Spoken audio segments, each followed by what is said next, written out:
Hello and welcome back to the channel. We're going to be reporting on how more extreme weather is destroying lives. Right now we have wildfires burning in Colorado. Hundreds of homes have already been burned in these fires. Hundreds of homes.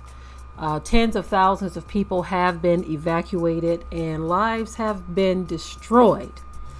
What's interesting about all of this is we are seeing these strange and more violent weather patterns all around the world as things heat up. You have those who don't want to talk about global warming. They say it doesn't exist, but we are seeing quite the opposite in these examples of extreme weather. It's the dryness out in Colorado, as well as the winds with gusts of up to 120 miles an hour that kind of fanned the flames as they got started. Anyway, I'm going to let you all take a listen at the report on this wildfire in Colorado, and I will be right back. Tens of thousands of Coloradans driven from their neighborhoods by wind-whipped wildfires anxiously waited to learn what was left standing of their lives Friday as authorities reported more than 500 homes were feared destroyed.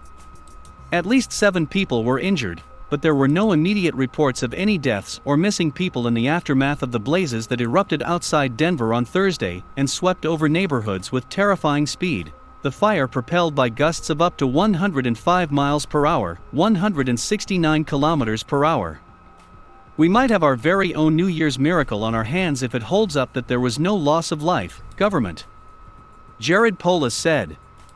By first light Friday, the towering flames that had lit up the night sky were gone, leaving smoldering homes and charred trees and fields.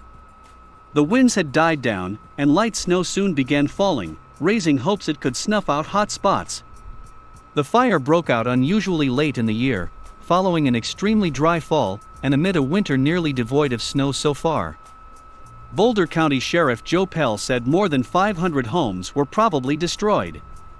He and the governor said as many as 1,000 homes might have been lost, though that won't be known until crews can assess the damage. It's unbelievable when you look at the devastation that we don't have a list of 100 missing persons, the sheriff said. The sheriff said some of the communities lost to the fire were just smoking holes in the ground.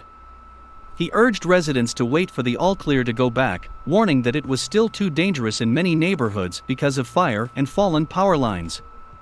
Mike Guanella and his family were relaxing at their home in the town of Superior and looking forward to celebrating a belated Christmas later when reports of a nearby grass fire quickly gave way to an order to leave immediately.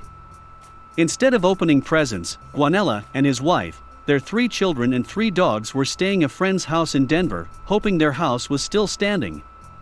Those presents are still under the tree right now, we hope, he said. Sophia Verrucci and her partner, Tony Victor, returned to their apartment in Broomfield, on the edge of Superior, to find that it was spared any serious damage. They had fled the previous afternoon with just Victor's guitar, bedding and their cat, Senor Gato Blanco. We left thinking it was a joke. We just felt like we were going to come back. At 5 o'clock we thought, maybe we're not coming back, Verrucci said. But they got an email in the morning saying it was okay to return. Seeing the news and seeing all the houses burnt, we just feel very lucky, Verrucci said.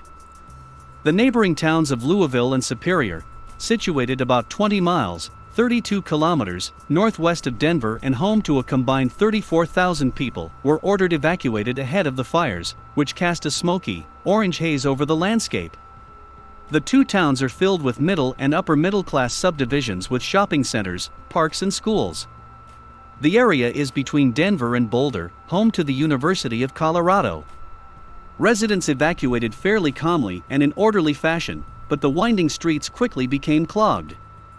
It sometimes took cars as long as 45 minutes to advance a half-mile. Small fires cropped up here and there in surprising places on the grass in a median or in a dumpster in the middle of a parking lot as gusts caused the flames to jump.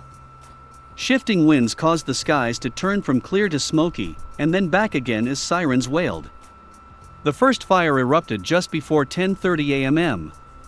and was attacked pretty quickly and laid down later in the day with no structures lost, the sheriff said.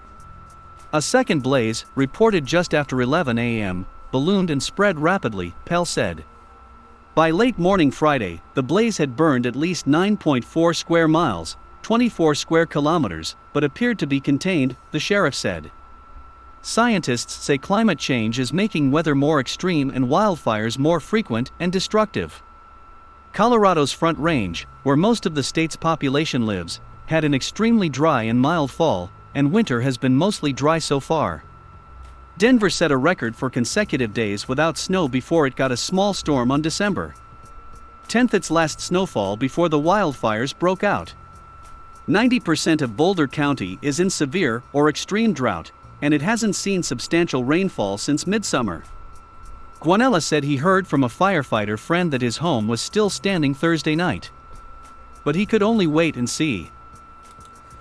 Okay, so as these major weather events continue to happen, men are doing more and more to destroy the planet. I'm not exactly sure what happened in this case, other than the fact that they had a drought that had things extremely dry. But when you compare that and when you put it together with what man is doing to destroy the planet, you are going to get a disaster every time. So much is happening, going into the atmosphere, into the water, into the air, that the planet is literally falling apart.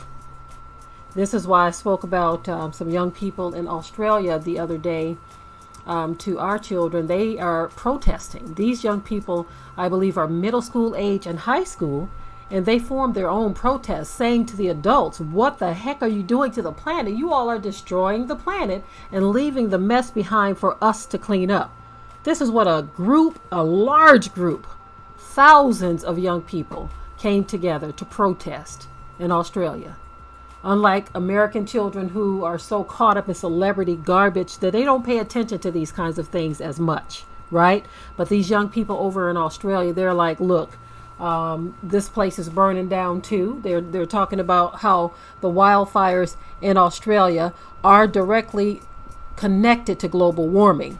This is what these young people, I keep reiterating that for a reason, because American young people seem to be out of the loop when it comes to anything that's serious. You have young people in other countries who say that they are not into celebrities like we are over here. They're into very real things, you see. But what's happening in Colorado is, yet another sign of things to come. Weather people keep saying that these weather things, these severe weather patterns are getting worse and worse, and the devastation is spreading much further and getting worse. And so it is time for us to keep our eyes open and see what it is we can do. And I would definitely say pay attention to where you move. Depending on where you live, you might be in the middle of a specific type of disaster. You see, some areas are prone to wildfires. Some areas are prone to tornadoes. Other areas are prone to hurricanes. Everybody is, in the path of strong winds and thunderstorms, which can also be very destructive. So as our Creator continues to turn up the heat on planet Earth and those who dwell on planet Earth, I'm going to say this. It is time for you and us and all of us to repent. Some people don't like to hear that word repent because that means they got to change from some of their wicked ways, but I'm going to say it anyway. It is time to repent and make sure that you are on the right side of the mercy of the Most High Yah. I'm done with this video. Until next time, keep it tight and keep it right. We hope you liked today's topic. Please leave your comments below. If you haven't already, subscribe to the channel, share it like this video, and with that, we're out. Be sure to ring the bell to be notified of new uploads on this channel, and also comment, share, like, and subscribe.